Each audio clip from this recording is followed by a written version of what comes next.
Hi, folks.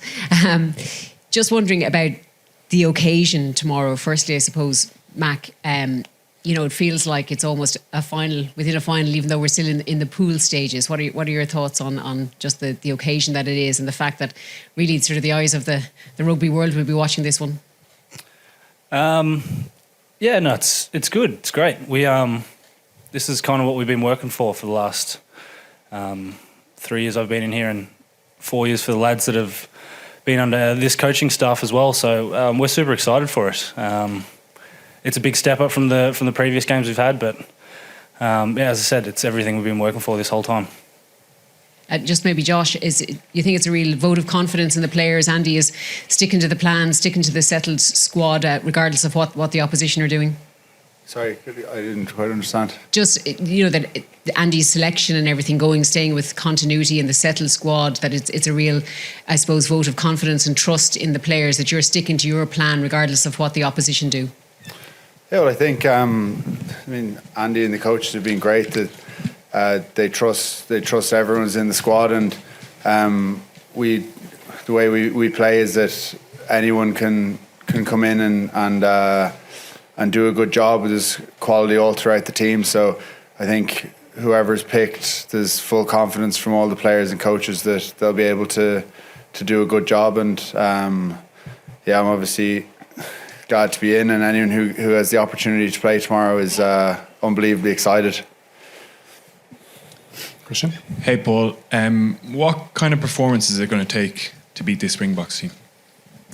That's going to take a big performance for sure. They're an excellent side.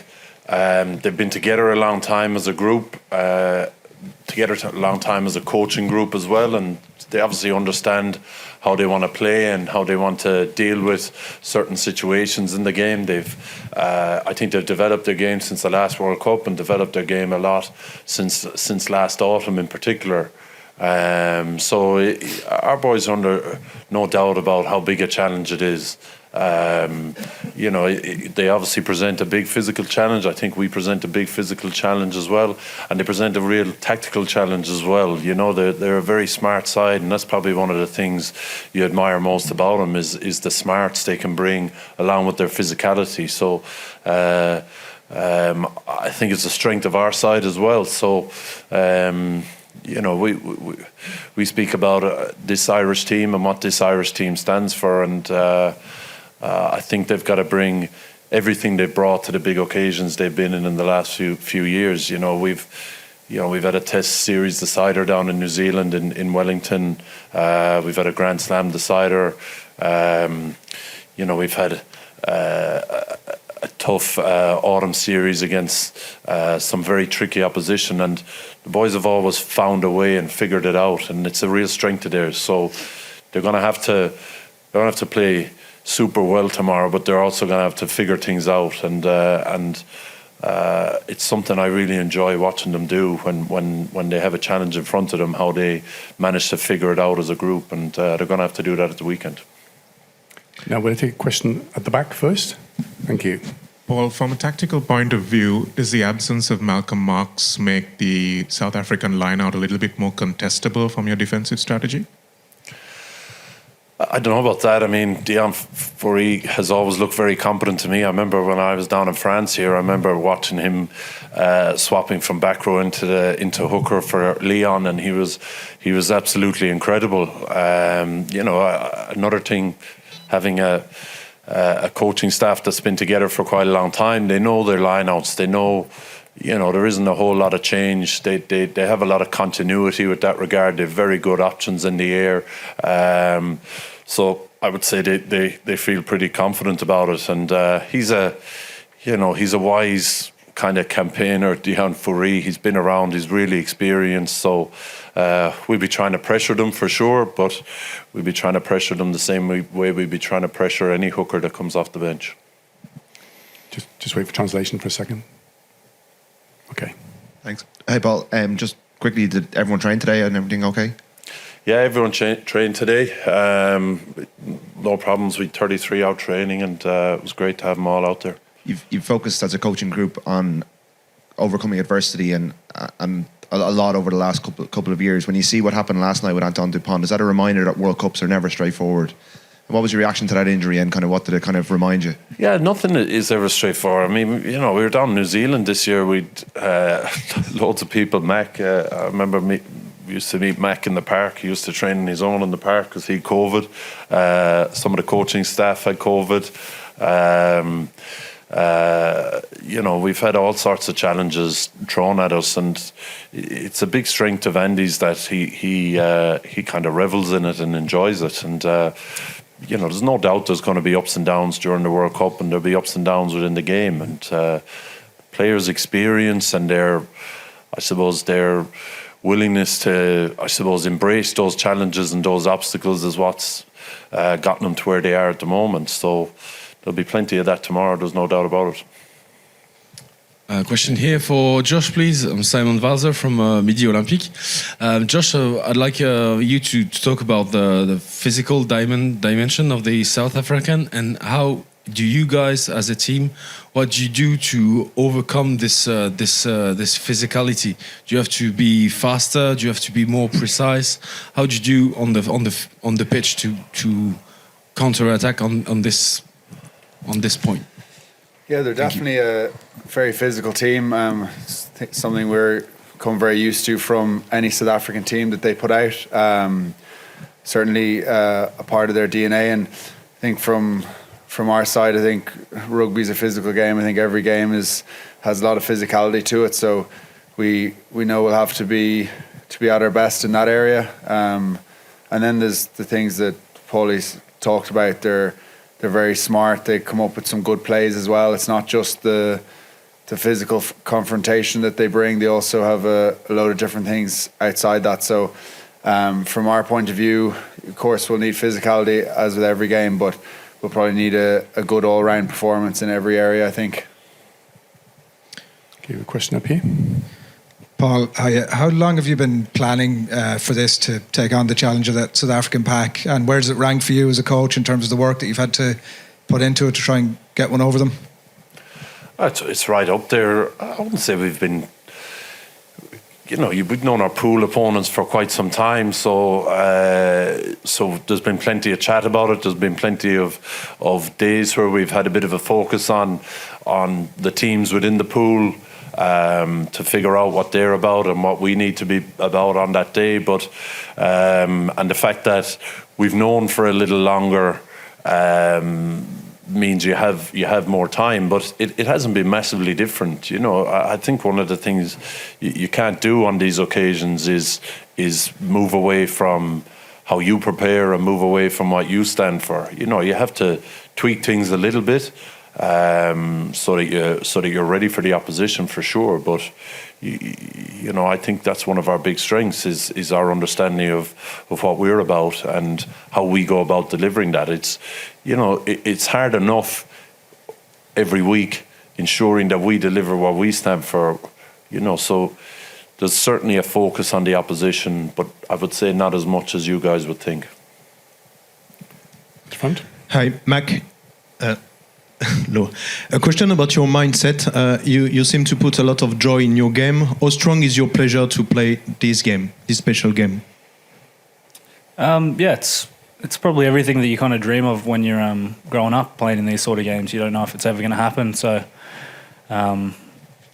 for something like this to finally come around, playing a World Cup against the defending champions is, as I said, it's just something that you always hope to be involved in. And to get this opportunity, get this chance to play with this team, it's super special. And a few nerves for you, a few nerves here and there, but that's kind of what it's all about. The rugby is kind of made for these sort of games. To be involved in it is incredible, and pretty special to be playing alongside players like Josh and Johnny and stuff like that as well. Some guys in their third, fourth World Cup. It's very, very special. Okay. Hi guys, Stephen here from Favorite Sports. Mack, a lot of conversations about the physicality, but you have a very different task ahead of you. Ches and Colby, Kirkley Aronson on the wings, not the biggest wings, but lots of pace. How do you think? How do you guys plan on coping on that? And personally, how much are you looking forward to trying a bit of a different challenge when it comes to South Africans?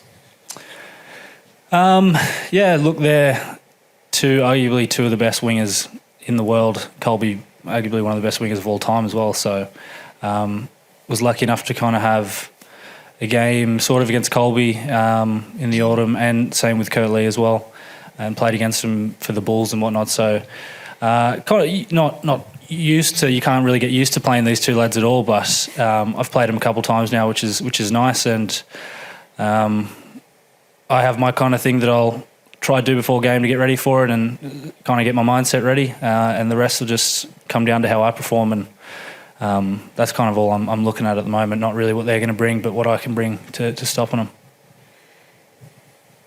Good afternoon, guys. Good afternoon, Paul. It's Kanyiso here from News 24 Sport in South Africa. Just talk us through your thoughts about the Springboks' 7-1 bench split. It's divided opinion in South Africa. It's divided opinion across the world. What are your thoughts, and how were you surprised/shocked were you about that particular bench split? I don't have a problem with it anyway. That's one thing for sure. But and you know, if you have guys that can cover there, it makes sense for you to do. And if it's something that I feel gives you something, fair play to them. You know, our plan is 5-3. Their plan is 7-1, and I don't give it a whole lot more thought than that. Josh, just talk on your matchup with Siakulisi, and as well there's the fetchers on the bench. They've got Van Staden, Kwagga Smith, and who else? 3 fetchers on the bench. Just what do you expect from on the breakdown? Yeah, I mean, there's some quality all throughout the South African team, especially the breakdown threat. I think there's certainly any time I'll hope to be involved, we're obviously trying to stop them getting turnovers or competing at our ball, and that goes across the whole team. Everyone has a role to play in that, and it's obviously a huge threat and something that has worked really well for South Africa and South African teams in the URC as well.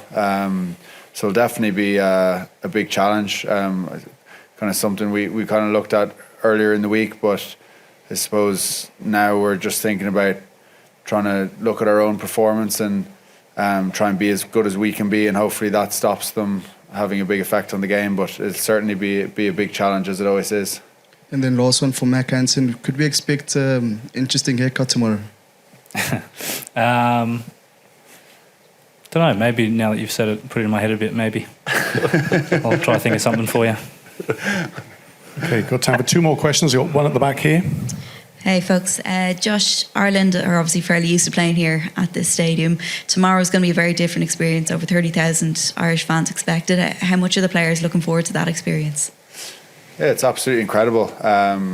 As Mack had said, it's the games you want to be playing in. It's obviously an unbelievable stadium here in the Stade de France, and I mean I've played here a few times now, and playing with a few Irish fans there and stuff, but mostly French fans, is obviously incredible. But it'll be even more special playing tomorrow, and it's I suppose it's the dream. It's every kid's dream to get to play in front of that many Irish fans at a World Cup in a stadium like this. It's against a team like South Africa as well. It's a dream come true, really, and it's incredibly excited, and I think everyone is. Looking forward to it. Okay, final question here in the front. Hi. Question for Paul. Quick question about the French team and Antoine Dupont and what happened yesterday. You could face France in quarterfinals. How big is that loss for France to lose Antoine Dupont? I haven't heard anything whether he's out or not, but it was disappointing for him. He's obviously a brilliant player. He's on unbelievable form.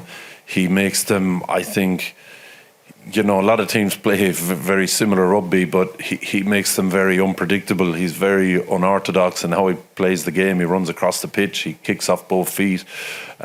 He's very strong in the tackle for a scrum half. So he gives them a real unpredictable edge to their attack. And if he's gone, there's no doubt he'll be a loss. It'd be a shame to see if he's out of the tournament, because he's a brilliant player and he adds to the tournament. So I hope he's okay. See what happens in the quarterfinals.